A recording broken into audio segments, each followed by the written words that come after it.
Hello， 大家好，我係夢回養髮家琪姐。今日有個好嘅方法咧，教你哋咧由幾千年歷史嘅中醫角度養好頭髮。如果你都成日係甩頭髮，髮線咧越嚟越闊，咁秋冬就正係養頭髮嘅好時機。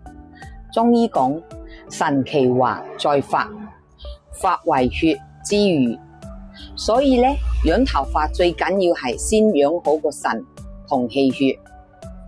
第一，養氣血咧，先養好個脾胃。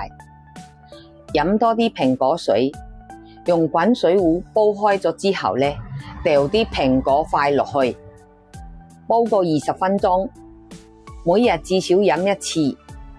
第二咧，中醫講究食療，五色入五臟，食多啲黑芝麻、黑豆、黑米磨成豆漿飲咧，後果仲好。特別係朝頭早空肚嘅時候飲一杯。第三，千祈唔好頻密嘅洗頭，頻密洗頭咧會擾亂咗頭皮嘅菌群平衡，即係同水有平衡。一個禮拜咧洗2次至3次就夠啦。必要嘅時候咧，用頭療咧可以代替洗頭都得嘅。第四咧，多啲用藤木嘅梳頭髮。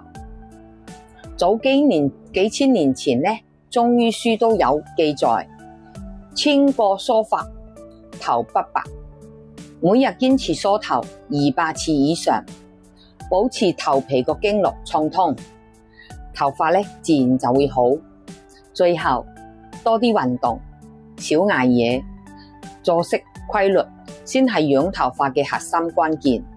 長期捱夜咧，對氣血嘅消耗好大。